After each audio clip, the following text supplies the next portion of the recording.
अनि स्वागत छ तपाईलाई स्टार्टस क्रिएसनमा। तपाईले भिडियो देखेर थाहा पाइसक्नु भएको छ होला। आज चाहिँ हामीले कुन चाहिँ म्युजिक बिटमा चाहिँ भिडियो बनाउन गइरहेको छौं भनेर। यदि तपाईले पनि बनाउन चाहनुहुन्छ भने सबैभन्दा सुरुमा आफ्नो क्यापकट एप्लिकेसनमा जानु होला। क्यापकट एप्लिकेसनमा गइसकेपछि हामीले सबैभन्दा सुरुमा चाहिँ न्यू प्रोजेक्टमा जानुस्। न्यू प्रोजेक्टमा गएर फोटोमा जानु होला। फोटोमा गइसकेपछि तपाईले चाहिँ फोटोहरु सिलेक्ट गर्नुपर्ने छ है। तपाईसँग चाहिँ 13 वटा फोटोहरु आवश्यकता पर्ने छ यो भिडियो बनाउनको लागि चाहिँ है। यसै टाइपको भिडियो बनाउनको लागि हामीसँग 13 वटा फोटो आवश्यकता पर्ने छ। 13 वटा फोटोलाई सिलेक्ट गरेर एड बटनमा क्लिक गर्नुपर्ने छ। एड बटनमा क्लिक गरिसकेपछि सबैभन्दा सुरुमा हामीले फर्म्याट चुज गर्ने छौं। फर्म्याटको लागि तपाईले थोरै साइडमा सार्नु होला। त्यसपछि फर्म्याट आउनेछ है। फर्म्याटमा गइसकेपछि हामीले 16:9 को रेशियो चुज गर्नुस्। त्यसपछि तपाईले इमेजमा क्लिक गर्नुस् र इमेजमा क्लिक गरिसकेपछि तपाईले एडिटमा जानुपर्ने छ। एडिटमा गएर रोटेट गर्नुस् है। सबै इमेजलाई चाहिँ तपाईले यसरी रोटेट गर्दै जानुपर्ने छ। किन भन्दाखेरि यो रेशियो भनेको हाम्रो 16:9 को रेशियो हो। त्यो भएको कारणले हामीले चाहिँ यसलाई सबैलाई रोटेट गर्ने छौं र फेरि तपाईले भिडियो बनाइसकेपछि यसलाई 9:16 को रेशियोमा राख्नुपर्ने हुन्छ है। र लास्टमा आउनुस्। लास्टमा गइसकेपछि तपाईले एन्डिङ पार्टमा क्लिक गर्नुस् र डिलिट गर्नुस्। डिलिट गरिसकेपछि तपाई स्टार्टिङमा आउनु होला। स्टार्टिङमा गइसकेपछि तपाईले थोरै ब्याक गर्नुस्। त्यसपछि एड अडियोमा जानुपर्ने छ र एड अडियोमा गइसकेपछि अब तपाईले एक्सट्र्याक्टेडमा क्लिक गर्नुस्। यसमा क्लिक गरिसकेपछि तपाईको मोबाइलमा भएको म्युजिकलाई चाहिँ यसमा इम्पोर्ट गर्नुस्। इम्पोर्ट गरिसकेपछि हाम्रो यसमा चाहिँ साउन्ड आइसक्ने छ है। मैले चाहिँ साउन्ड म्युट गरिम किन भन्दाखेरि मेरो यसमा चाहिँ कपिराइट क्लेमहरु आउन सक्छ र मैले यसको ड्युरेसनहरु चाहिँ नोट गरेर राखेको छु है। यदि तपाईले पनि म्युजिक आवश्यकता पर्छ भने तपाईले डिस्क्रिप्सनबाट डाउनलोड गर्न सक्नुहुन्छ। मैले चाहिँ लिंक डिस्क्रिप्सनमा राखिदिएको छु। प्लस यदि हाम्रो च्यानलमा तपाई नयाँ हुनुहुन्छ भने हाम्रो च्यानललाई पनि सब्स्क्राइब गर्न चाहिँ नबिर्सिनु होला। र अब चाहिँ हामी ड्युरेसन मिलाउनतर्फ लाग्ने छौं। फर्स्टमा हाम्रो इमेजको ड्युरेसन रहेको छ। फर्स्ट इमेजको ड्युरेसन 2.4 राख्नु होला। अनि त्यस्तै गरेर नेक्स्ट इमेजमा जानुस्। नेक्स्ट इमेजको ड्युरेसन चाहिँ हामीसँग 1.2 रहेको छ है। 1.2 राख्नुस्। त्यस्तै गरेर नेक्स्ट इमेजमा जानुस्। नेक्स्ट इमेजमा गइसकेपछि यसको ड्युरेसन पनि हामीले 1.2 नै राख्ने छौं है। 1.2 र त्यसपछि नेक्स्ट इमेजको ड्युरेसन पनि हामीले 1.2 नै युज गर्ने छौं। 1.2 हामीले तीनवटा इमेज चाहिँ 1.2 मा राख्यौं भने अब दुईवटा इमेज चाहिँ तपाईले 0.6 मा राख्नु पर्ने छ है। अथवा यसलाई थोरै जुम गर्नुस्। 0.6 मा राख्ने छौं र यसलाई पनि हामीले 0.6 किन भन्दाखेरि दुईवटा इमेजहरु चाहिँ हामीले 0.6 मा राख्ने छौं। त्यसपछि गएर नेक्स्ट इमेजमा क्लिक गर्नुस्। यसको ड्युरेसन चाहिँ तपाईले 1.2 दिनुपर्ने छ। 1.2 दिनुस्। त्यसपछि नेक्स्ट इमेजमा आउनुस् है। नेक्स्ट इमेजमा आइसकेपछि तपाईले फेरि दुईवटा इमेज चाहिँ 0.6 मा राख्नुपर्ने छ। 0.6 र यसलाई पनि हामीले 0.6 मा राख्ने छौं है। र त्यसपछि फेरि नेक्स्ट इमेजमा आउनुस्। यसको ड्युरेसन चाहिँ तपाईले 1.1 दिनुपर्ने छ है। 1.1 राख्नुस्। 1.1 त्यसपछि नेक्स्ट इमेजमा आउनुस्। तपाईले फेरि दुईवटा इमेज चाहिँ 0.6 मा राख्नु होला।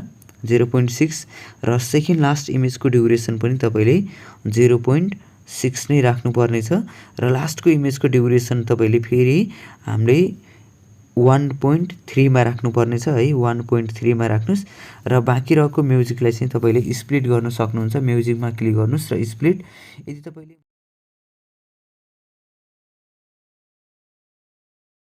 भने तपाईले चाहिँ स्प्लिट गरिराख्नु पर्दैन है। अब यति भइसकेपछि हामीले चाहिँ यसमा इफेक्टहरु अथवा एनिमेसनहरु राख्ने छौं। त्यसको लागि मैले यसलाई जुम आउट गरिम थोरै र यति गरिसकेपछि अब तपाईले इमेजमा क्लिक गर्नुस्। त्यसपछि एनिमेसनमा जानुस्। एनिमेसनमा गइसकेपछि तपाईले इनमा जानु होला। इनमा गइसकेपछि सबैभन्दा सुरुमा चाहिँ मैले यसमा सेक 3 इफेक्ट युज गरेको छु है। त्यसपछि नेक्स्ट इमेजमा आउनुस् र नेक्स्ट इमेजको लागि तपाईले कम्बोमा जानुपर्ने छ। ब्याक आएर कम्बोमा आउनु होला। त्यसपछि तपाईले यो तीनवटा इमेज चाहिँ जुम 1 मा राख्नु होला है। यसमा पनि क्लिक गर्नुस्। जुम 1 नै राख्नुस् र यसमा पनि क्लिक गर्नुस्। जुम 1 राख्नुस् है। अनि त्यस्तै गरेर नेक्स्ट इमेजमा आउनुस्। 0.6 मा यसमा चाहिँ तपाईले वबल युज गर्नुपर्ने छ र यसमा पनि हामीले वबल नै युज गर्ने छौं। अनि त्यसपछि गएर नेक्स्ट इमेजमा आउनुस्। नेक्स्ट इमेजमा गइसकेपछि तपाईले हाम्रो यसमा चाहिँ दुईटा वबल राख्यौं। एउटा चाहिँ डिस्टर्ट राइट राखौं है।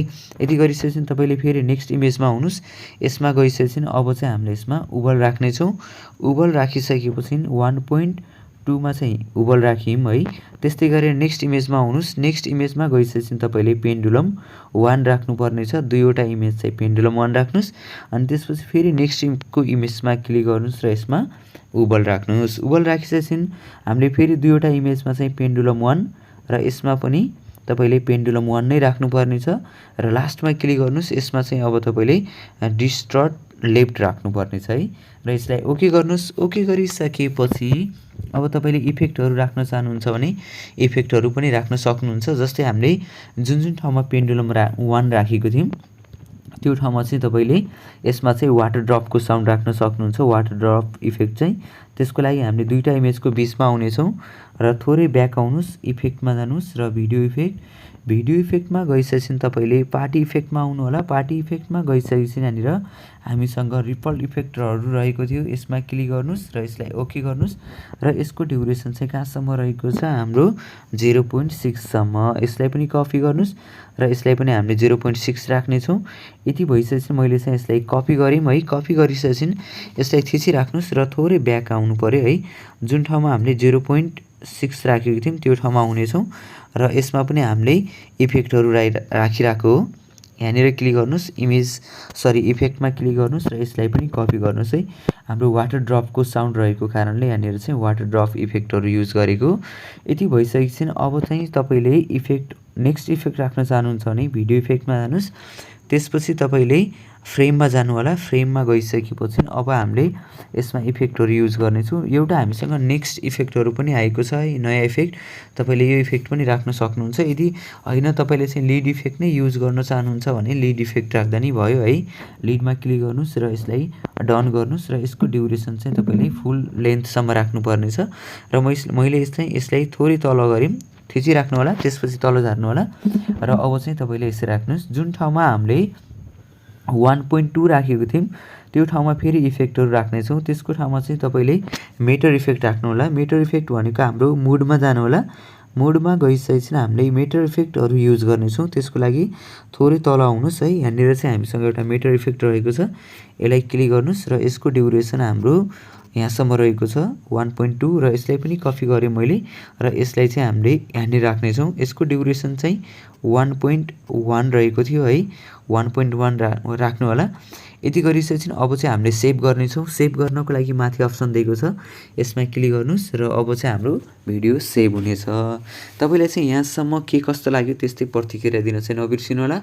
यदि तपाईँले डाउनलोडमा कुनै पनि समस्या आइरहेको छ भने तपाईँले डाइरेक्टली फेसबुकमा पनि म्यासेज तपाईँले टेलिग्राममा पनि म्यासेज छोड्न सक्नुहुन्छ। अब चाहिँ हाम्रो भिडियो सेभ भइसकेको छ। यसलाई डनमा क्लिक गर्नुहोस् र न्यू प्रोजेक्टमा जानुहोस्। न्यू प्रोजेक्टमा गइसकेपछि भिडियोमा जानु होला। जुन भिडियो हामीले सेभ गरेको थियौँ त्यो भिडियोलाई फेरि यसमा चाहिँ रिअपलोड गर्नेछौँ। रिअपलोड गरिसकेपछि तपाईँले फर्मेटमा जानु होला। फर्मेटमा गइसकेपछि 9:16 को रेसियो राख्नु होला है। अब चाहिँ हाम्रो टिकटकको रेसियो भनेको 9:16 को रेसियो हुन्छ, त्यही भएर हामीले 9:16 को रेसियो चुज गऱ्यौँ। अनि भिडियोमा क्लिक गर्नुहोस्। भिडियोमा क्लिक गरिसकेपछि एडिटमा जानुहोस्। एडिटमा गएर यसलाई रोटेट गर्नुहोस्। रोटेट गरिसकेपछि लास्टमा आउनुहोस्। वाटरमार्क रहनेछ र यसलाई चाहिँ डिलिट गर्नुहोस्। डिलिट गरिसकेपछि तपाईँले सेभ गर्नुपर्नेछ। फेरि अब चाहिँ तपाईँले हाम्रो च्यानललाई सब्सक्राइब गर्नुभएको छैन भने हाम्रो च्यानललाई पनि सब्सक्राइब गरेर हेल्प